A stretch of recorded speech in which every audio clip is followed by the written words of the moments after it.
nanie sagwenyine Luanda majayalo Luanda nanie ratego Luanda na ruodh jolawi Luanda nanie Luanda na banoko Luanda nanie so Luanda na jaoda nong'eya molo kaka ng'ato no nong'eya tan bende ang'e molo kaka ng'ama chielo ng'eyi koro wan thuolo mane momiyo iyudo ni an ing'e ni kata sim madonjo e internet no aonge gago ana gi sim ma kawaida kech ngima na chal kamano to jaoda to nikech nitie weche moko ma samoro dware online joka TSC en japuonj dware koro nyako ogine otigi sim no seche moko ne joneno marwa maneno kamoro amora ma untie ma en Loz TV show. Loz TV show en chenro mochaknu kendo kitayonu gi DJ maru mwero DJ Loz the Street King. Ne jogo mokwongo chope channel marwa wakwayo ni mondo usubscribe, like, ushare mondo ubed kiyudo ga gik manyien mowuok. Ka lengo marwa en ni mondo wa promote wasani marwa kendo waluwo maisha mag wasani marwa nang'o momiyo gichako wer. Seche moko iyudo ka ng'ato wer to king'e gimomiyo ng'ato wer. Nitie jower mokalo tembe mang'eny mondo omiyo gichop kama giwer. Momiyo romo kodgi mondo wago mbaka kanyakla kaka joot.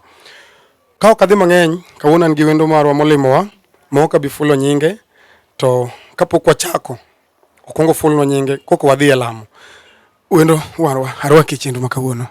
Kamano. An gi nyinga iluonga ni Joyce Lydia Achieng' Onyango.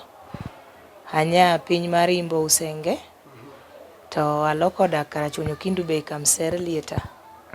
Kanye mane Nyasaye omiya wuon nyithindo morita wuoyi ma jaber ahinya marabora to rateng' to dende yom. Okay. Joyce, kapoko wadhi mbele inyalo chakonwa gi lamo kech gige Nyasaye chako gi lamo mondo otimre kaka en wuon dwaro. Walemo wagoni erokamano ahinya Nyasaye mangima. Iber manadi ruodh oganda lweny. Nyasaye marauma gik michano lich mok wanyal pimo gimokete nyim dhano. Ne timo nwa ng'wono malich rauma. Kana adhi e thim kawuoyo kodi kinde duto kapenji wach Nyasachwa kapok achopo kama nagikie. Ne miya dwoko Nyasaye mangima. Yaonwa piny nono odiechieng' ma kawuono kendo ne ichiko no odiechieng' ni wanarom gi jatichni. Mi waseromo ka ruodh ngima kendo awasayo wakwayo ni weche duto mondo obedie e lweti. Kik watim gimoro gi dhandwa Nyasachwa. Kech piny ong'eji kuom mwandu ma ji nigo kata ber ma ji nigo kata somo. Nyasaye ito ok ing'e mano. Ok ing'ich kaka dhano ng'icho. Mane momiyo ka obiro nyimi to wabolore. Koro yie ibed jakorwa ichung' e nyimwa kaka ni ichung' e nyim jo-Israel. Kendo itel ma idong'nwa chien kech wasaw kuom yie gi ng'wono e nying Yesu Kristo. Amen, amen, amen. Joyce Onyango, joneno manenowa penjore ni Joyce Onyango ni to en ng'an kech wan gi ji mang'eny miluongo ni Joyce Onyango. Wan gi nyimenewa matiyo ne Nyasaye ma biluongo ni Joyce Onyango.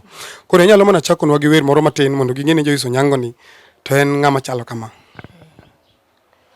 Ugula wani wayudo were majayalo were Luanda na Yesu kidi majogedo weyo were Luanda na adiera wani wayudo ngima mani malo were Luanda na Yesu kidi majogedo weyo were Luanda na. Amen, amen, amen, amen.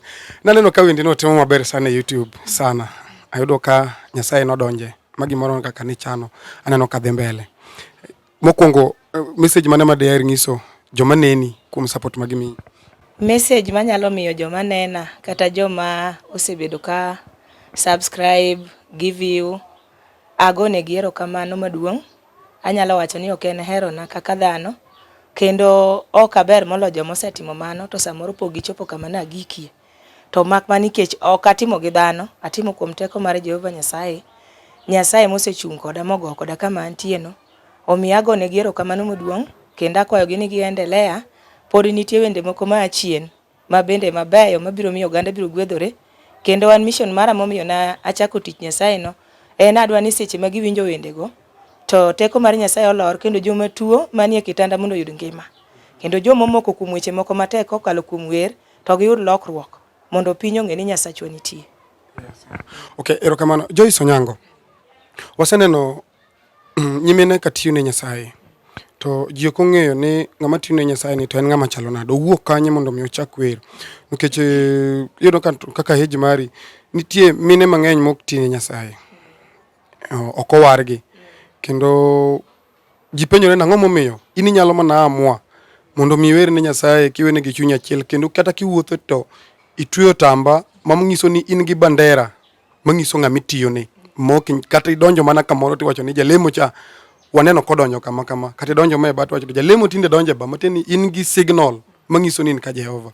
Inyalo nyiso joneno marwa ni to ang'o manomiyo iamua mondo itine, keche ji mang'eny donjo e lemo kawacho ni an Nyasaye no ogola ndulme, Nyasaye no okonyo dalawa, Nyasaye no konya kan kich.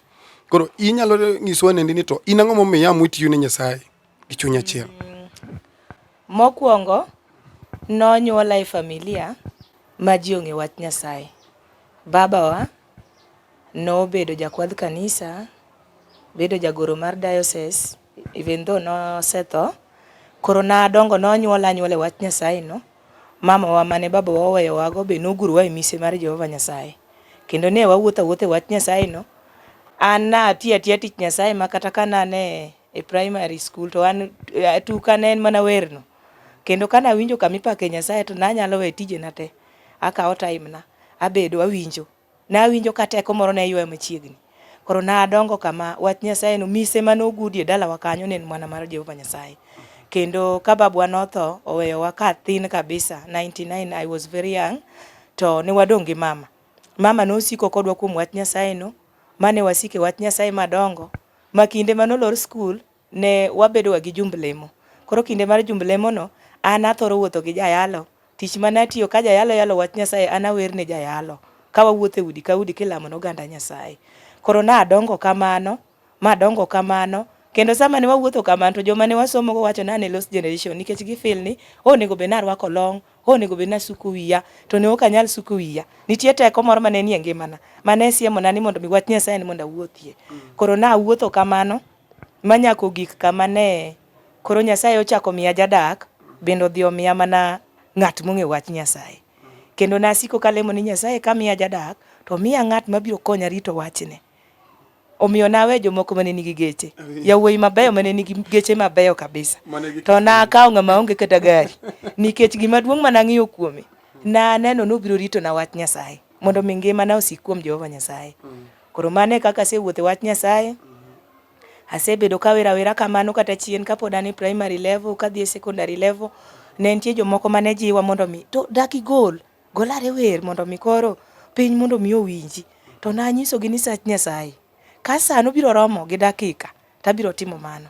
Koro nodhi adhiya kamano manyaka nogo kama koro ne Jehova Nyasaye oyawo wang'a mondo mi ne gik kama koro adhi golo werno. Noyudo kadhi e thim kawuoyo gi Nyasaye, nasika tweyo, adonje tweyo gi riyo kech, apenjo Nyasaye wach.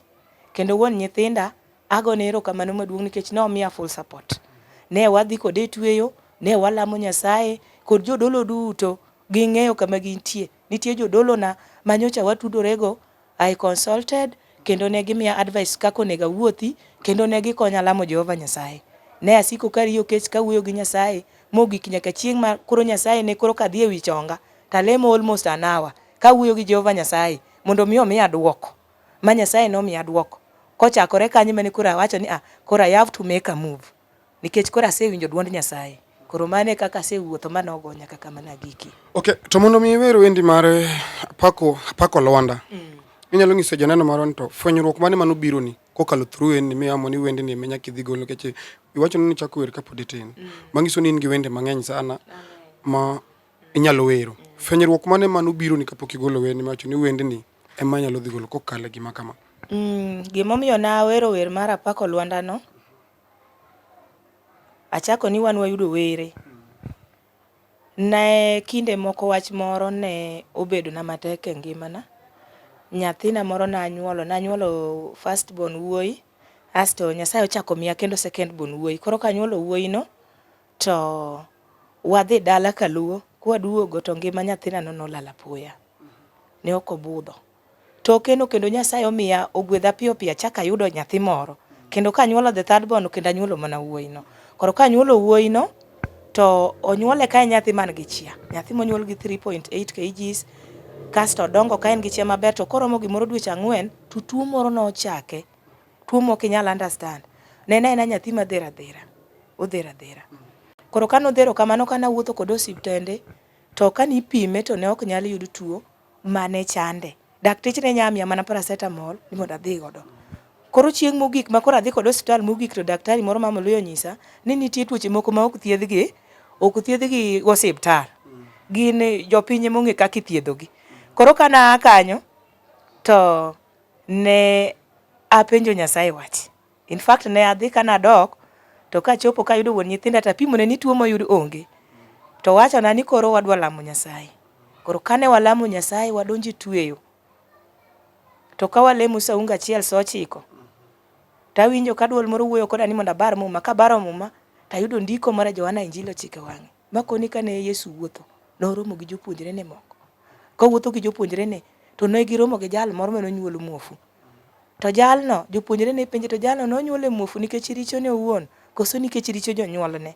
To Yesu nodwokogi kawacho ni ne ok onyuole muofu nikech richone owuon kata richo jonyuolne. To nonyuole muofu mondo duong' mar Jehova Nyasaye onere chieng' michange. Koro ka somo ndikono ka watieko kwa lemo to wasomo ndikono to kochakre kanyo mana yude teko ni kare nyathinani ok otuo nikech richo moro mwasetimo kata mana wach moro madibed ni madimi obed matuo. To mak mane duong' mar Nyasaye nyaka ni chieng' michange. Koro kanoa kanyo to wadhi e Sabato. Koro Sabato mane wadhi e mogik masto nyathini koro konyruok ne chako yudore. An napako Nyasaye gi wer. Apako Lwandanano. Ne kadonje chokruok to gima ne tera en pako Nyasaye. Noyudo ka wan gi riwo maduong' mar diocese. Napako Nyasaye no gi wer. Napake gi wer. To kaka napako Lwandano, Nyasaye nomako bada. Kendo chieng' ni manolam ne nyathina Nyasaye, ma nyathina nochako yudo ngima. Koro kano yudo ngima, ma neno ka Emmanuel ochango mobedo dhano, to nakona biro pako Nyasaye. Koro kanye mane kadhi e chokruoge to napako Nyasaye no. Mane kaka fwenyruogno ne birona. Ni koro nega pak Jehova Nyasaye. Kendo ayudo were malich nikech oganda moko ok ong'e gima wan go. Wan gi Nyasaye mangima. Jateko mar joteko.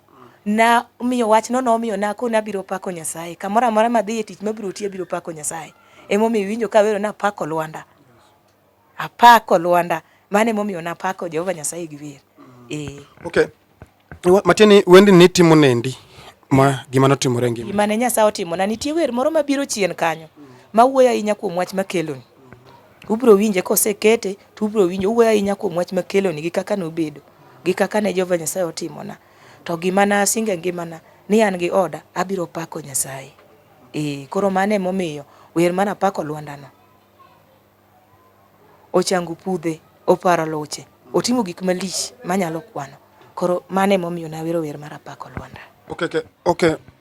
Oyudo ni wendo ni itime nendi akolung to gima na Nyasaye otimoni. To wendo ni na obiro ni ka nyathini tuo kolure gi thagruok mani kale koso ne en wer mani in go chon.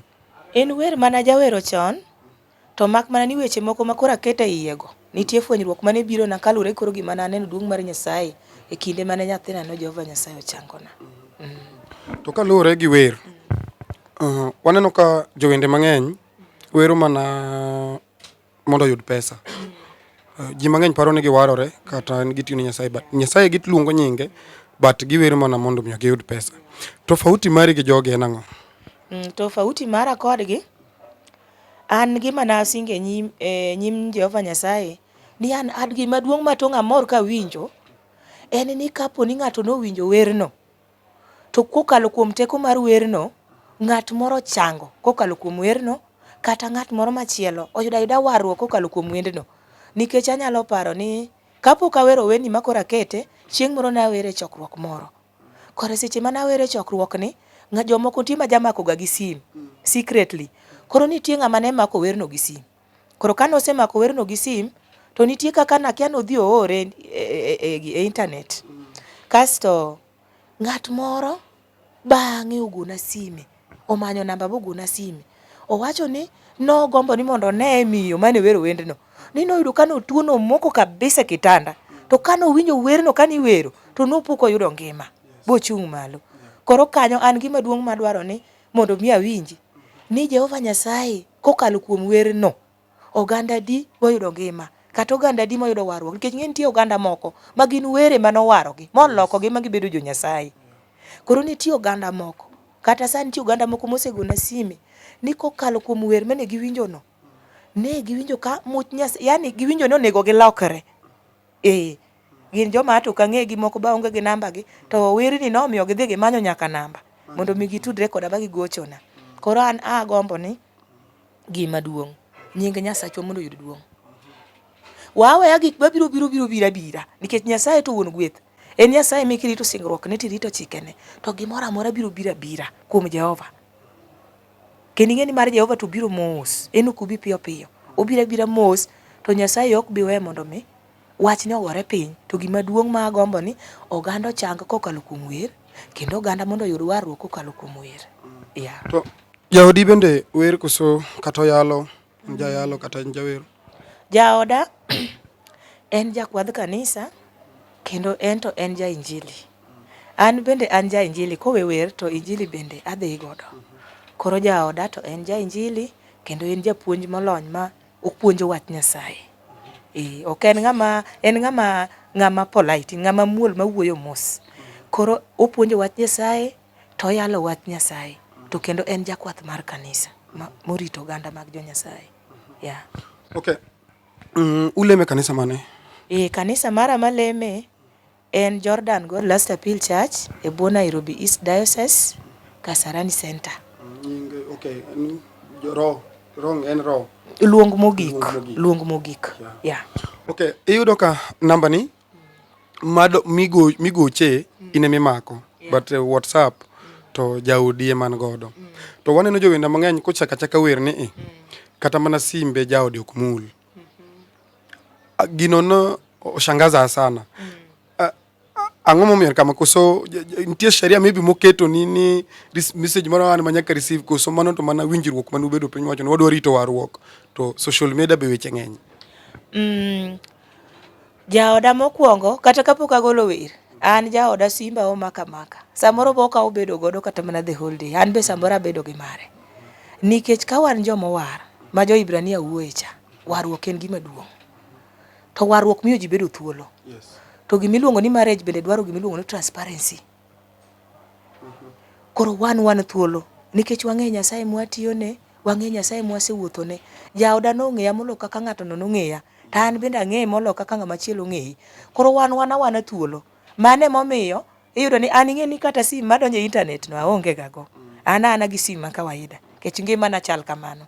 To jaoda to nikech nitie weche moko ma samoro dware online, joka TSC en japuonj. Dware koro nyako oti gi sim no seche moko. Koro mare no an aonge ga gi wasiwasi. Gik mang'eny donjo kanyo, ng'ato kogocho na yuda through an be samoro tijo manyalo gocho ne yude through an. Koro mane ngima masebedo kadago. Mane kaka ng'eyi ni warruok en gima duong' cha. Ka in ng'ama war to gimomiyo iringo gi sim kidhi pondogo, kata gimomiyo wuon nyithindi dang' ok mag simbi, mano wach Nyasaye mok ang'eyo. Keto waler. Kendo miyo wang'e tie muma mang'eny. Okay, koro Joyce, sama ne dhi golo wer, inyalo pimone joneno marwa ni to ji nitie maybe 1 2 3 jomoko mano igolo wer kokalo kuomgi, chung'ni studio timo koso mana ine mani amu igolo msachi wacho ni adwa tiyo ne Jehova. Mokwongo donga nyisi ni ne wakwongo walame Nyasaye. Wakawo duration malach ahinya mondo mi wagol wer no. Mondo koro chopo kang' ma koro adhi e studio, mokwongo ne wakwongo wawuoyo gi Nyasaye mokwongo. Walamo Nyasaye, wadhi e thim wawuoyo gi Nyasaye. Watweyo to walamo Nyasaye. Warito duoko moa kuom Jehova. To bende a consult jodolo moko. Nitie jodolo moko madongo ma ne awuoyo godo, gin be ne gikonya gi ng'ado rieko, to gikonya lamo Nyasaye. Koro kwasetieko mogik kama koro ne waneno ka koro wanyalo dhi mbele mondo mi koro wadhi wagol wer, to financially wuon nyithinda nomiya full support. Nomiya full support nikech gimoro amora madwa timo, ing'eni kapok agolo wer, nitie skinde moko mane apimo kode wach ni onego adhi atim mano. To nomaka breko, koni ware monde matin abiro miyi duoko. Kaka nowacho nano, namako brek. Nikech ndiko wuoye Petro mokwongo 3 niya, ni un mon, winjuru chuo weche duto. Koro ne nyaka winj wach Jaka Msere kaka ndiko wacho. Nakwonga winjo wachne makano maka breko koni hori monde. Wach no wabiro lono to wabiro lame Nyasaye. Ka Nyasaye omiwa go ahead to wabiro timo. Koro nogik kanyo goya brek kendo chako kawo karibu higni moko 2. Ka pod waling' pok omiya duoko. Podi. Koro ka nogik, gikone ma koro nowachona ni koro wachak lamo Nyasaye kende wachni mondo ka en gima tang' watim gima ber e nyim Jehova Nyasaye nikech en tich Nyasaye to Nyasaye mondo miwa way forward. Koro ne wakwongo walamo Nyasaye, kwaselamo Nyasaye to financially ne odhi omanyo pesa. To wiya ok nyal wil gi jatich Nyasaye moro bende osiepe oda ahinya. Anyalo fulo nyinge, iluonge ni Fredrick Ouma. Fredrick Ouma luonge ga ni Semeji, en jakosele. Kendo kata kinde mane dhi nyuoma mane yuora mane otheno wuon nyithinda. En bende ne kama rem nitie, koni kama rem ng'ikruok moro biro bede, abiro miyo support. En bende omako bada omiya support. Ma Nyasaye notimo maber, ma wadhi, ma weche gi ogo kare. To nyaka ni gol wer. Bente kada jomo osekam ni maybe umi support moro kata ki yor pesa. Nyaka na gol to nitie brother na matin ene molowa last born wa. Pod en ng'a matin lakini timo medicine, en daktari kendo sani en gi tije moro. Koro kana oneno effort ma ase make to no promisa no dhi konya e weche mag video, golo kuru video. Nitie support bodhe miya mondo mi weche moko go kare. To challenges mage miseneno nyaka ni gol wer. Challenges to pok aneno. Aneno mana matunda ma Nyasaye kelo. Nikech ka winjo ko oganda moko nyalo go sime to giwacho ni ne gigwedhore kokalo kuom wachno. To awinjo kamoro.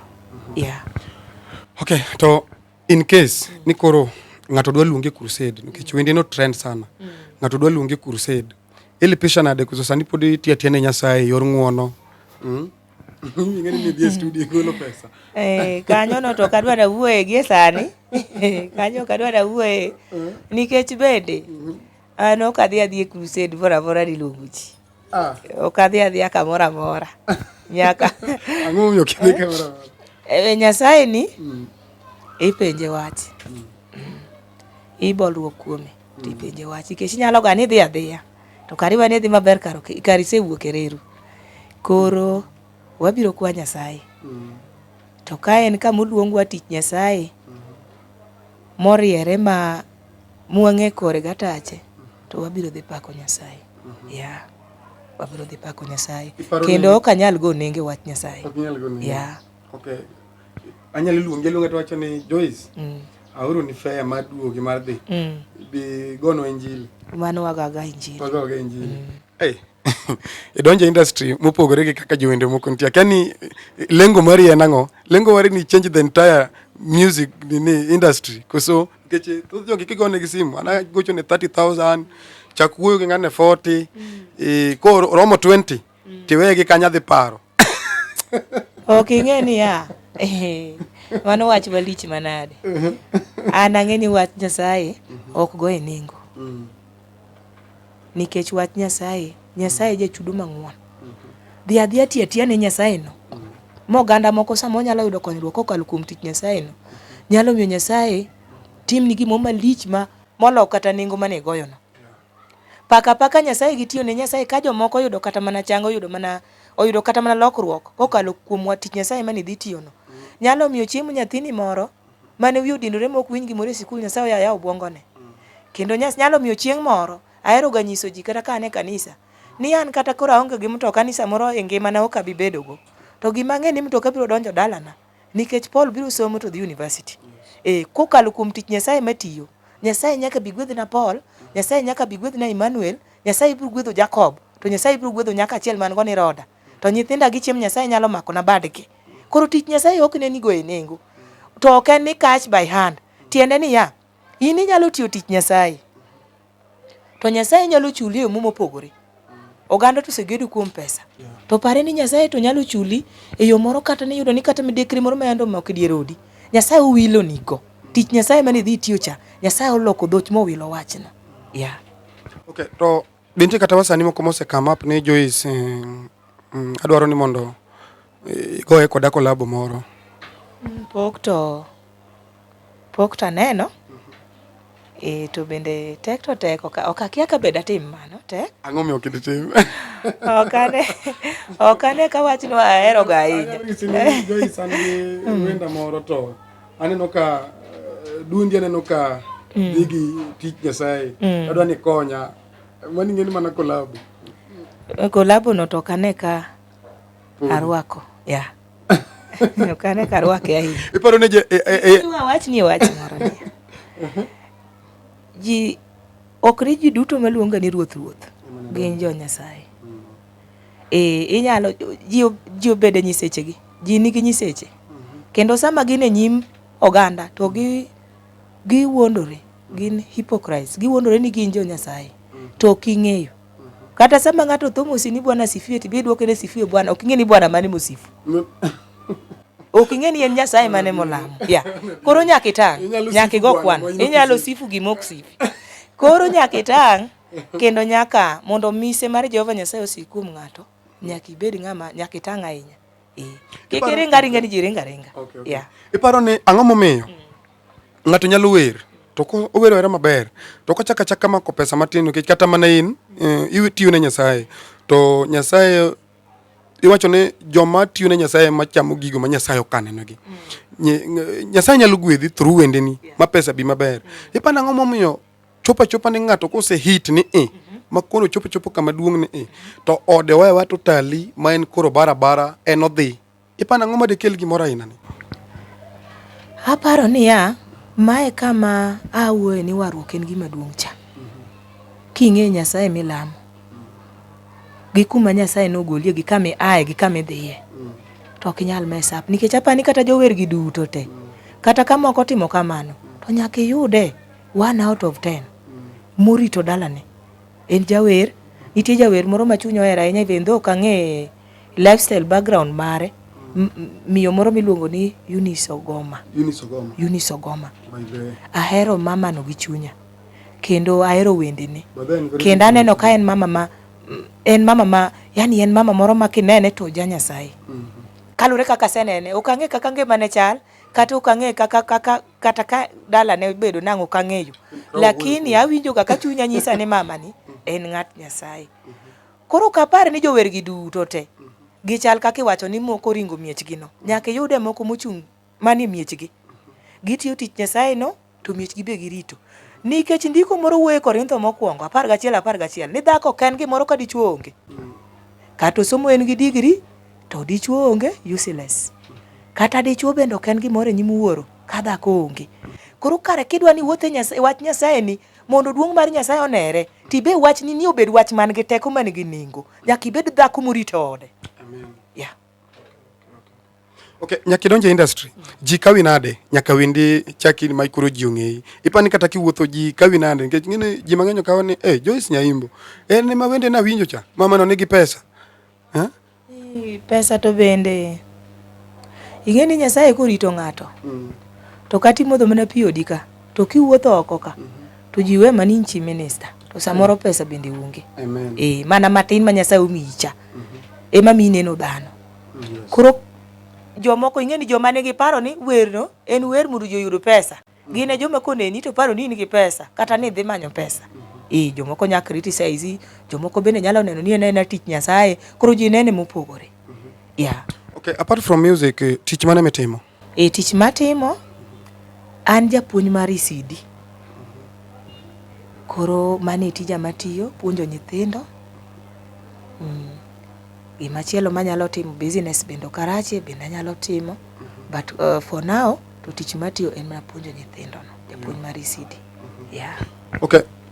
In case ni ng'ato dwari nyalo yudi nade? Ka ng'ato dwara. Moro ng'ato nigi support moro. Nyalo yudi nade? Ok mana through wama communicate kwase kata through sime to wan adak mana yo Juja farm. Wadhi nyaka Juja town kore ka wadonjo iye. Yeah, koro through communication kwase gine to wanyalo mana yudo kaka waromo. Kinyalo chiwo mana namba ni? Namba na to en 0702 65 98 82. Machielo mar wuon nyithinda bende ajachiwo ga onyango en 0715 59 37 42. Yeah. Mane namba ma ke dwari to nyalo yudi godo. Okay, odwani mondo mi joneno moro message moro mogik kokalo mo mano kech ji mang'eny kale thagruok sani. To ji mang'eny sani makata mana kaka chiemo onge. Chunygi osetho. In sani bedo ka iwacho wach Nyasaye nikech waroru kendo iseneno gima Nyasaye otimo nade otimoni. Tiwacho ni sami chiemo mi yieng' nitie ng'at moro ma odenyo. Sama iwacho no timni nitie ng'at moro ma penjo Nyasaye none kanye. Sama Nyasaye ogwedhi nyuol nitie ng'at moro ma ywak ne Nyasaye mondo otimre nade ogole kikombe mar. Iwacho ni ywak en ywak. En mana ni style mar ywak mopogore. Kaka jamwandu ywak mondo kik mae e kaka ng'ama odhier e ywak mondo miye. Dhako man gi lor ywak ne Nyasaye mondo ogole kikombe mar lor, to ng'ama nyuol be ywak ne Nyasaye mondo otele nyathine moro kik donje chode kata kuo. Message mane dibed go kuom ji aina ni? Message manyalo miyo joma kale matek kata man gi weche moko, kech samoro nitie kata ng'ama nigi gimo nyalo chamo to tuwo kete piny makata chiemo mabeyo ma en ge ode go konyal chamo.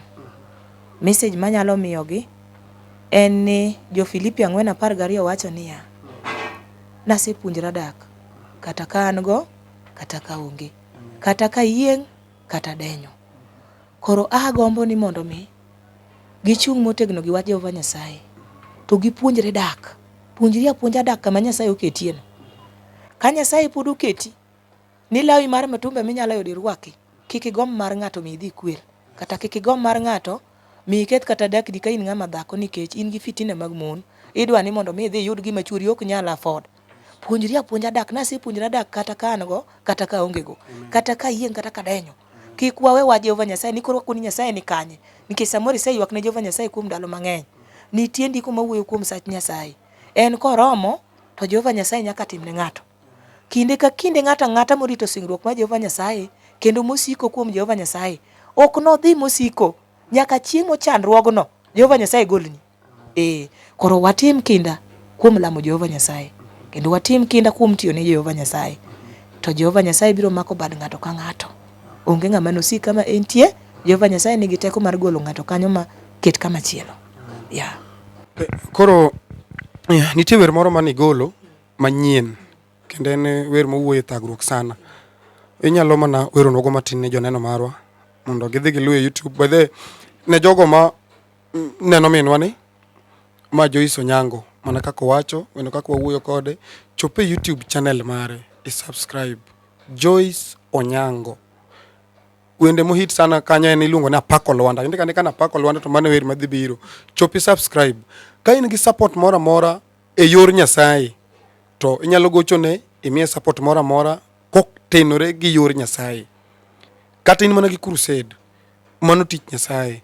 En free kendo en ng'ama warore matiyo ne Nyasaye.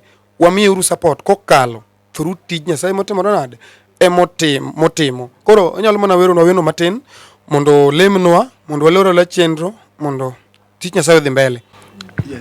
Koro kapok awero wendno to nitie kinde moko mane wakale matek gi wuon nyithinda. In fact an adhi ka tedo kapod atin. Yani na immediately after form 4 to apoka yudo oda koro adhi ka tedo. Koro kinde mar adhi ka tedo no, chuora ne na train teacher manose graduate to noonge gi tich. Koro nopuonje private schools gi, msara bende ne tin. An bende gi sechego gima natimo malongo bende onge. Ne wakale matek. Nyathi bende Nyasaye odhi omiyowa piyo piyo. Ngima no ok yot. Koro kinde mane wakale matek no, ing'eni samoro kidhi kata kama ji nitie, jomoko weni kata samoro gima ne cham kata dier odi ne onge momi biro kanyo. Kata oganda moko nitie mane nyalo wacho weche moko ma ok beyo tokwa. Nitie wende na moko mabiro chien mawuoyo wechego ubiro winjogi. Koro kinde mane wakale matek no, kana abedo piny chieng' moro, in fact wer mobiro mar ariyo no, kana nindo gotieno, noyudo kane wan gi tuyo moro warwako to waninde kanisa. Koro kane wanindo gotieno, to awinjo ka jo malaika wer kabisa. Awinjo ko ganda wer malich. To ganda ne wer, to sama no ganda wer no, to nitie bugwa moro mar wer. Iluongo no Fweny gi Roho.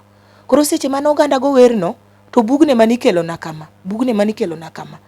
Kasto miya duol moro ni wer no, en wer namba makama. 236. Koro kana achiew gokinyi, nochuna mondo amanyare to 236 ni en wer mane? Mane oganda wero mane jo Nyasaye wero malich no kang'eye. Koro kang'iyo to ayudo ken wer mok ang'eyo. Koro aparo mana kaka ne joka were ka ni were wiya gotieno ka nindo gotieno. Koro kadhi e kanisa to apimo kit fweny mana aneno no. Koro kapimo to jakwadhwa mar kanisa jakwath Alex wacho ni koro wer wendno. Werare kaka ne joka were. Onyisa ni kaka ne winjo kiwere cha were are. Koro nikech ok nang'e kata tiun miwerego. Atiyo gi tiun mana winjo kiwerego cha e kinde mana ane nindo cha. Koro mane kaka nachako wero wendno, nachako wero wendno kato awinjo ka koro gigi yani duol wuoyo koda. Nitie tembe moko madongo mane aneno kata kinde kacha chien kacha. To Jehova Nyasaye ne konya kedo lwenjegi step by step. Jehova Nyasaye no kedo na. Kinde moko kiwinjo ka wer mokwongo mar apako Lwanda, awacho ni e piny Kenyatta Jehova Nyasaye no changa. Kane kadine Ruoth Nyasaye ok obiro jakora kinde mane otera piny Kenyatta kapalo choma dine ok anyalo. Kech no otera ka ngimana ni kamarach. To Nyasaye no kecha mogola kuro. Koro miyo wer mar ariyo no bende na aparo kuonde mane Nyasaye gola chien kacha nyaka kama ne koro kang mane Nyasaye ogike koda. Koro mane momiyo na wero wendno. Ya. Koro kaki were Jawarwa tembe mama dongo bimoni lona dhi adonye dala kwe. Jawarwa tembe mama dongo bimondi konya dhi adonye dala kwe. Hebi konya kedo lwenja era Munda lochi adhi dala wa musingi. Hebi konya kedo lwenja era Munda lochi adhi dala wa musingi. Adunge dai kedo lwenje madongo wasigu imaton kenda dierthi.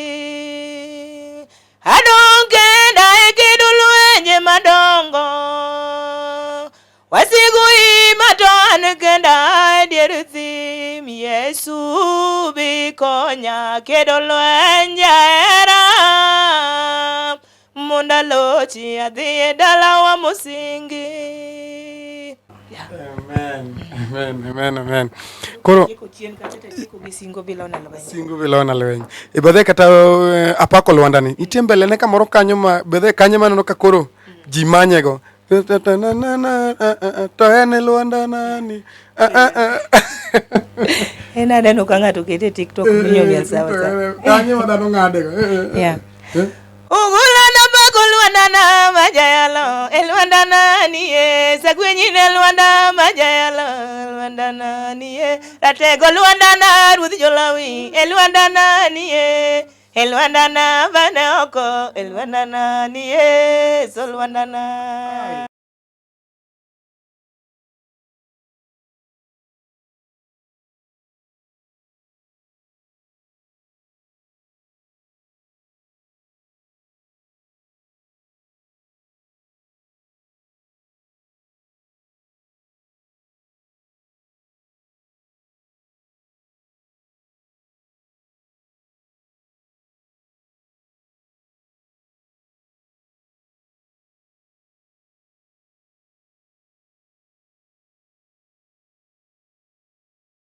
Amen. Koro inyalo mana tieko nwa gi dhe awinjo ka poka yudo ohero chuore. Ai kaka awinjo kipa moro midonje.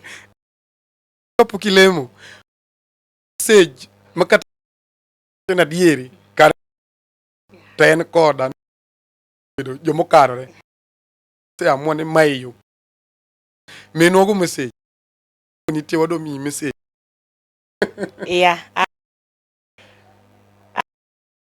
Erokamano ahinya jakwath thinda. Nyasaye mondo gwedhi Wonyagem. Support misemiya kuom ndalogo duto nyaka kendo Nyasaye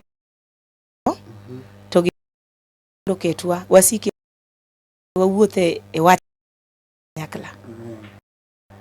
Again ahinya wuon nyithinda gombo ni mondo kinde ka kinde Ruoth Nyasaye to ema mondo mi opog. Amen. Amen. Mondo Nyasaye otelnu nyaka chieng' kindu to odonjo kata biro kiku iye nikech mar madhi e ngima. Tikno mana gi lamo kendo wagoni Nyasaye mangima. Nyasaye loch. Wuod Mariam ni ng'ona rom gi wuodi duto ni elweti. Dwe ndiko raum ka okine migero dala nono.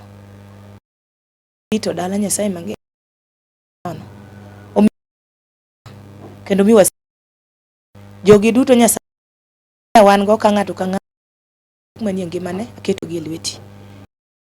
Nyasaye mangima wach mane wan go kan ruodhi ak mar wachini sike ngimawa wach Nyasachwa oganda yudo kokalo kuom wer che matek kowinjo wer ka ngimagi odong' ma nyingi biro yudo duong' ma yaya rit nyithi wan be bed kod walemo ne piny ruodhi ngima kiny wadhi e yiero Nyasaye mar ng'wa alamo kendo waseyo jadolo iweyo kodwe tuondi ariyo ng'ang'ni Nyasaye mangima miki kendo ka piny kinyo tego jogi ruodhi ngima yudore aloch maber bed gi maendeleo kwe Nyasachwa nyingi biro ne jogi maber ruodhi ngima mari juk jogi yiero Nyasachwa kisirande masatande hone Nyasachwa bedikel andwok joga Nyasachwa mondi make pare gintie tunge piny ma paro ganda duto koda utewa Nyasachwa miyo wachwa kik wawuo joma opoko bedo rach kata maber godagi ngimawa kendo nyimwa ala yie mondo tel maduong' no. Amen. Okay. Wagoni erokamano Nyasaye ogwedhi. Erokamano mam. Haya.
Yo